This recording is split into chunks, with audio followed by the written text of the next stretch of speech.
제가 이제 수업 시간에 여러분들이 애담 스미스를 읽으면 이제 이제 나중에 특히 우리 여학생들 자식들이 부모님을 여러분이 얘를 낳으면 존경하고 우러러 볼 것이다, 이제 이렇게 말씀드린 이유가 이제 제 3편 제국민에 있어서의 부유의 진보의 차이에 대하여 이제 이제 잘 살고 못 사는 것이 이제 어떻게 진화해 갔는가 얘기를 애담 스미스가 쓰고 있어요. 그러면서 이제 로마 제국의 상황에 대해서 이제 쭉, 유럽은 사실은 이제 그리스 로마의 철학적인 전통과 지혜를 그대로 답습한 공간이죠. 그리고 또 로마 제국이라는 게 이제 서로마가 먼저 망하고 이제 동로마가 천년여 지속되다 이제 망하면서 이제 완전히 이제 중세 시대로 접어들게 되는데, 그 로마 제국의 몰락 이후 유럽의 고대 상태에 있어서 농업이 저해된 거에 대하여 이제 이게 왜 경제하고 관계가 있느냐. 이제 실제로 유럽이 중세까지도 토지 소유권이 사실상 뭐 일반인들한테 거의 없는 거죠. 이제 영주, 봉건 영주, 또 왕, 귀족,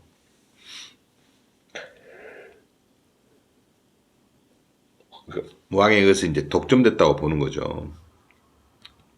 땅이. 그렇게 될 경우에 산업이 어떻게 될 건가? 실질적으로 농업. 또 농업이 활발하지 않으면 당연히 이제 뭐 제조업과 상업 같은 것은 미진할 수밖에 없겠죠. 그래서 이제 이러한 로마를 중심으로 한 아주 경제학적 측면으로 풀이해 놓은 이 대목, 이 부분을 여러분이 잘 이해하면 뭐 유럽사를 여러분이 이해하는데 크게 어려움이 없을 것이다. 저도 이렇게 봅니다. 우리 책의 부분만 읽어도 여러분이 굉장히 지혜가 생기고 쉽게 높아질 텐데, 예를 들면 이제 이런 거예요. 노예 노동은 모든 노동 가운데 가장 값비싼 것이다, 이렇게 써놨어요. 노예 노동이 노동 가운데 가장 값비싼 것이다. 그 무슨 말이에요, 여러분? 요즘 여러분 임금, 제가 수업 시간에도 분명히 얘기했죠. 노예는 365일 평생을 보장해주는, 고용을 보장해주는 이제 인권적 측면에서의 그런 어떤 현대적 관점이 아니고 경제적 측면만 생각을 해보세요. 노예 죽을 때까지 데리고 있어야 돼. 새끼 밥 주고. 봉급 안 준다 하더라도 종신고용제 같은 거예요. 가장 값비싸다고 얘기하는 거죠. 요즘 뭐예요? 우리는 봉급 받는 시간에만 일을 하잖아요. 사대보험 들어주고 그걸로 막말로 그걸로 땡쫑이잖아요. 365일 뭐 따라다니면서 보호합니까? 어쨌든 노예는 365일 주인 집에서 머물고, 그러니까 어떠한 재산도 획득할 수 없는 인간은 가급적 많이 먹고 가급적 적게 일하는 것 외에는 조금도 이해에 관심을 가질 수 없다. 그러니까 돈은 더 드는 거죠. 죽을 때까지 노예로 데리고 있어야 되고, 또 노예라는 것은 일 조금 하고 많이 먹으려고 노력하니까 그 한 사람 유지하려면 당연히 돈이 많이 드는 거죠.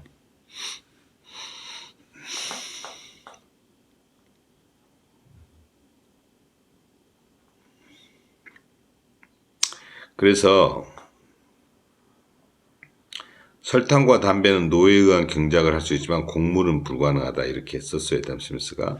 인간의 자존심은 강한 것으로 권세를 부리는 것은 대단히 좋아하기 때문에 저 자세로 손 아래 사람들을 설복시켜야 하는 것은 큰 굴욕이다. 그러므로 법률이 허용하고 일의 성질상 가능한 것이라면 일반적으로 자유민의 봉사보다는 노예의 그것을 사용할 것이다.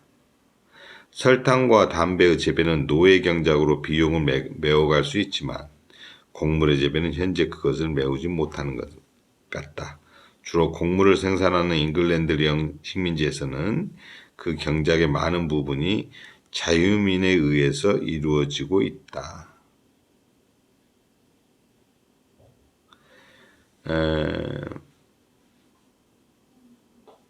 노예가 더 유리한지 자유스럽게 자유민이 더 유리한지는 곡물에 따라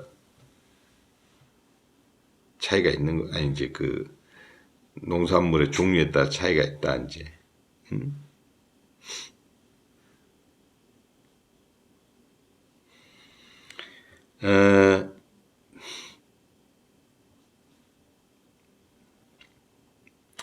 노예의 지위를 분익 소장 이제 노예가 이제 그런데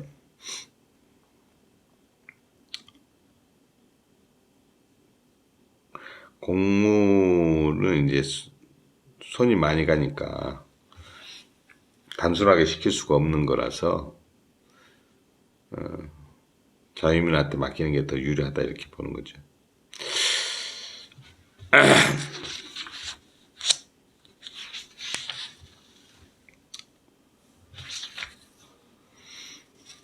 그리고 이제 로마 제국 몰락 이후 대소 도시의 발흥 및 발달에 대하여, 그러니까 로마 제국이 몰락하고 유럽의 고대 상태라는 게 대토지 점유자 중심이었는데, 이제 그 후에 이제 로마 제국이 몰락하니까 이제 중소도시, 대소, 크고 작은 도시들이 커졌다 이 말이에요. 그 왜 커졌는가?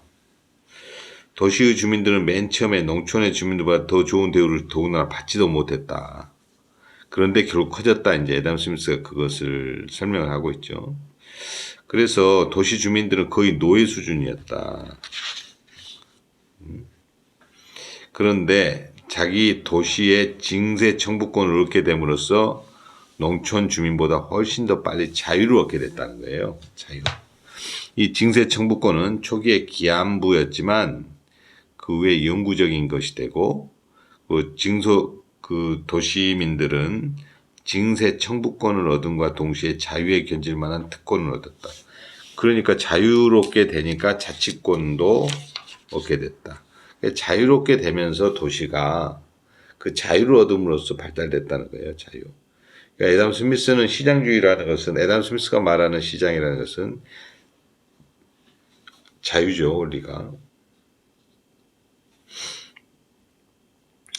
주권자들은 수입 증가의 전망을 벌이고 독립된 공화국을 창설했다는 것은 언뜻 보아 이상하게 되었지만, 그러나 도시는 영주에 대항하는 주권자의 자연적 동맹자였다. 그러니까 이제 도시들이 자치권을 얻으면서 영주들을 견제하기 시작했다는 거예요. 옛날 봉건 영주, 성 갖고 있는.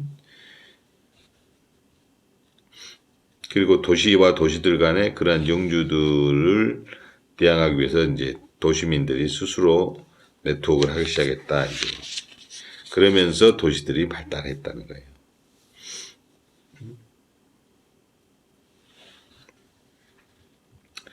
도시의 민병대는 부군의 영주들을 압도한 수가 많았다. 그 예는 이탈리아 스위스에서 찾을 수 있다. 프랑스와 잉글랜드에서는 도시 자체의 동의 없이는 제 도시의 과세할 수 없었다. 이제 세금, 자치도시가 되니까 이제 세금도 함부로 왕이 못했다는 거예요. 도시의 안전이 더 늘어난 결과로 도시에는 농촌에서보다도 빨리 산업이 발전하고 자본도 축적되었다. 그러니까 안전이 늘어나니까, 안전하면 더 빨리 이렇게 창의력도 발달되고, 안전하면 차분히 뭘 개발하잖아요. 그리고 이제 도시가 또 그런 것들이 요즘하고 똑같아요. 이제 뭐 좋은 물건을 개발하니까 당연히 이제 잘 팔렸을 거고 자본이 이제 축적되게 되는 것이죠.